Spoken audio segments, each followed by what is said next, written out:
everyone, welcome back to my channel and welcome back to another video. Today we are talking about the pros and cons of living on campus at the University of Florida. So I'm a third year journalism major and I have lived on campus for all 3 years, and I intend to live on campus for my 4th year, even though the dorm that I'll be living in is technically considered off campus. But that's a story for another time. Today we're chatting about the pros and cons of living on campus. So let's get started. So we're going to start with the pros. Number 1, you are right on campus. You're literally on campus. You walk outside, you see the football stadium, the O'Connell Center, the dining hall. It's all right there for you. Easy access, easy to get to. It is absolutely great. Easy access to everything. The gym, Chick-fil-A, everything is right there. Easy access, good to go. I live on the west side of campus, so things are a bit far from me, but for those who live on the east side of campus, it's a lot more convenient and things are closer and it's easier to get places. But I love the west side of campus. It's very quiet, it's very peaceful, and the dorms, in my opinion, on this side of campus are better than the ones on the other side. Parking is a little bit more inclusive as well. So that's the first thing. The next thing is the one-time rent payment. So the way rent works for dorms is that you pay once a semester and it's over with. And that includes all the utilities, internet, everything is included in that one-time fee once per semester. So it's easy to pay. You just have to remind yourself to pay it. And also if you have scholarship money or financial assistance and that you're waiting to get that dropped into your account, you can actually get a deferment, and that allows you to pay it a little bit later. I know in an apartment, rent's due when rent's due, period. So that's a little bit more lenient. Personally, for me, I don't have that option. I've never been able to get a deferment because I'm not on a scholarship. So everything is out of pocket and I have to pay on the deadline or I get a late fee. So that's how that works for me. But if you are on like scholarship or you have like, whether it's financial aid, Bright Futures, or any other sort of form of money that is being given to you, you can actually get a deferment for that. So that's really nice too.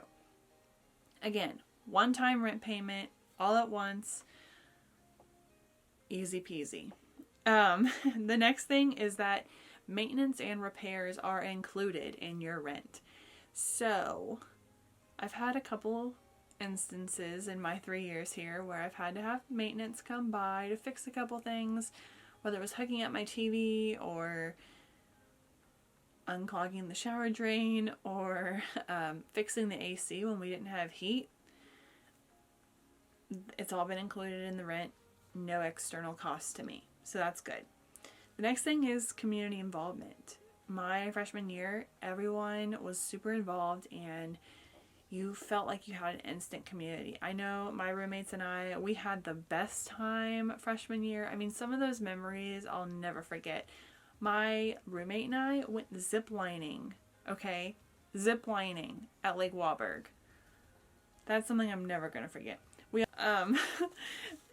So we really did have like a community, and even like with the events that the residence halls host, it's really great to reach out and get people interested, and they have a lot of events that are really just fun for those who really want to get involved. Another thing is life lessons. So being in a dorm teaches you how to be a good roommate because you're literally living 5 feet from someone else.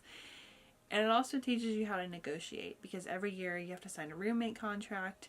And lately what they've been doing is having the RA sit down with the roommates to sign the contract. They did not do this in previous years. That's a new addition this year.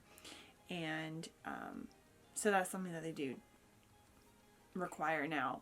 Everyone to sit down with their RA to fill out a roommate contract and make sure everything's good to go. So again, negotiation. Another thing is that you feel connected to campus when you're living on campus. This kind of goes back to being right on campus. Your steps from the O'Connell Center, steps from the football stadium, Game days are super easy because you're literally right there. I mean, you don't have to park, you don't have to do anything.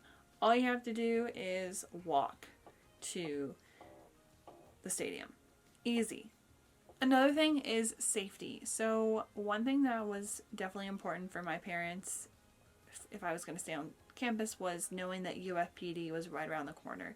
UFPD is always around the corner. So watch out and do the speed limit, kids, on campus, because they are around every corner. They're hiding in corners. They're everywhere. But that's a good thing because it keeps everyone safe and everything secure on campus. You're on campus. I mean, there's no safer place than being on campus.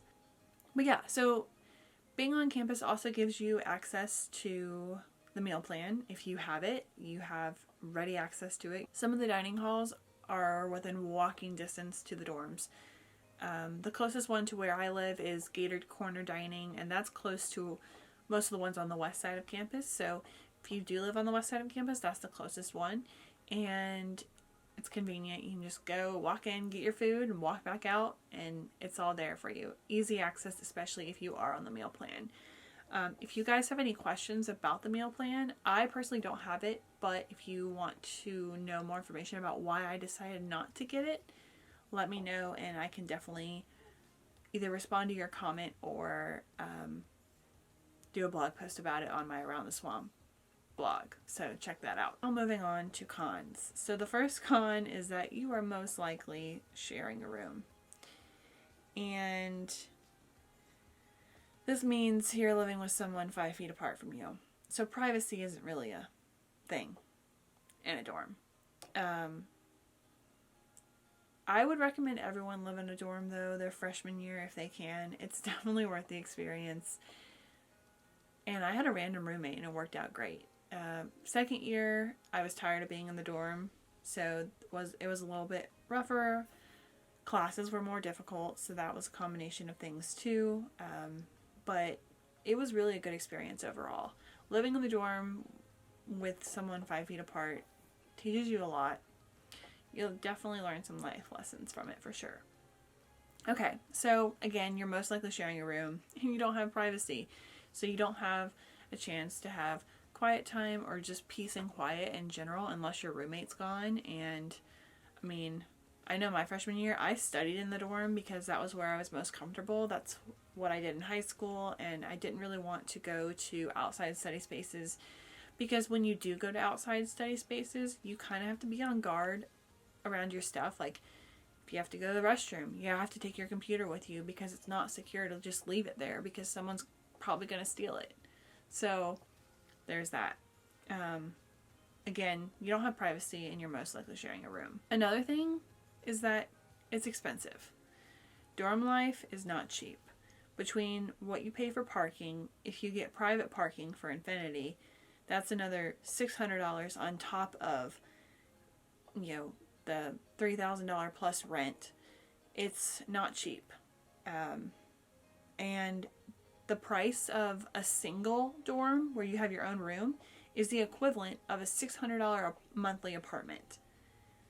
So you really have to choose what you want. But now, granted, those apartments are a little bit far from campus, but you have to decide really what's best for you and what you really want to spend your money on. Another thing, limited options. So living on campus, you have 3 options: traditional, suite style, apartment style. That's it. That's all the options you have. There are 2 apartment style dorms, 3 suite style dorms, the rest are traditional. And you have choices between single rooms, double rooms, triple rooms in traditional style, and then you have single suite, double suite, and apartment style in the other options. So there's that limited. I mean, it took me 3 years to get apartment style. So you really have to decide what you want to do.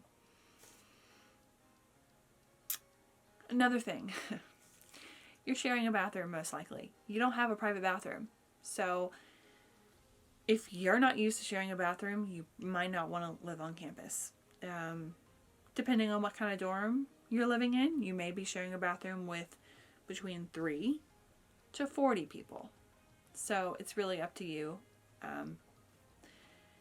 Suite style and apartment style are really hard to come by. I was lucky that I got Springs my freshman year because all the options were like Broward, Rawlings, all the traditional style dorms. And I knew from friends that I did not want to stay in a traditional style. Like, I knew I wanted at least suite style. What would have been perfect would have been having a single, but that wasn't going to happen freshman year. So I was like, okay, at least it's suite style where I'm not sharing a bathroom with the entire floor, So that worked out for the better. But again, you're sharing a bathroom, it's not bad when there's 4 people total, but when there's 40, it's a little bit rougher. Another one, small space. If you guys watched my move-in vlog for this dorm, I noticed how small this dorm was compared to Infinity Hall where I lived over the summer. And this one was a lot smaller than I ever anticipated, but it's mostly because of the full-size bed that takes up a lot of space, and also the positioning of where my closet is too. My bedroom is one of the smallest ones in the apartment, so that's another issue too. They're not standard, so consider that as well. Okay, 2 more. Sharing a kitchen with the entire floor. If you live in apartment style, you only share a kitchen with 4 other people, which isn't bad. But if you live in any of the other options, you're sharing a kitchen with the entire floor.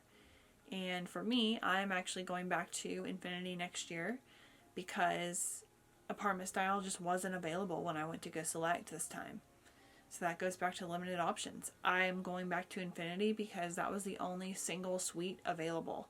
That's why I had to do it. And that's not ideal to have to share a kitchen with the entire floor, but I'm going to have to do what I have to do. But I love living, I do truly love living in a dorm. It's just, if I were to do it all over again though, I would probably try to get an apartment. So the last thing that you probably hear me talk about way too much on my channel if you watch my vlogs is parking. Everyone and their mother hates parking on campus because of all the issues. Not only is it expensive to have to pay for a decal, but parking is also not guaranteed. And they do give you the warning. They prefer that you use a bike or a scooter or other form of transportation like the bus, which I use that too. But if you want to go off campus and not have the meal plan and have groceries, you have to have a car or some sort of other transportation. And I go home a lot more now that I'm a junior. So it's important that I have a car on campus. And parking is not nice for that at all. I literally do not leave my dorm during the week because I'm afraid of not being able to find a parking spot when I come back. And some days I have to sit in the parking lot for 30 minutes trying to find parking. Literally waiting for someone else to leave so I can take their parking spot. I mean, that's literally how it works. So that's one of the biggest pains. But when I lived at Infinity, I was able to get a private parking spot. And there are a couple different options surrounding Infinity Hall. And that wasn't too bad because it was guaranteed. But that's not guaranteed every year. And the same company doesn't do that every year. I've already asked them and they don't know if they're even going to have it for next year. So I'm kind of going in a little bit blind. Not knowing what parking is going to be like, but I will figure it out because unfortunately Infinity Hall was the only single suite available, and I'm going to obviously love it there. I'm excited to be able to put nails on the wall and everything and just be able to really enjoy Infinity Hall and how open it was and how bright it was and how much better the lighting for my YouTube videos was. But I'm looking forward to that for the most part. So with all that being said, you really have to decide what's best for you. I have managed pretty well doing the dorm style, and I'm proof that you can manage well if the dorm is your only option. If you really do want to live on campus and get the full college experience, I would recommend it. If apartments are an option, I would recommend that too. For me, apartments were not an option. It didn't make sense financially to do that because, I mean, I have a place 30 minutes away, so I could just easily commute. It didn't make sense to get an apartment. It just didn't make sense, period. So that's why I'm in the dorm. But I love being in the dorm. Overall, I love it. I wouldn't trade this experience for anything, and you really do have to decide what's best for you. With that being said, I'm going to end the video here. If you guys have any more questions, comment them down below and I will do my best to answer them. I'm also going to link the housing website for more information, and I wish any future Gators who might be applying the best of luck for the 2020 application season and beyond, and I will see you all in the next video. Bye.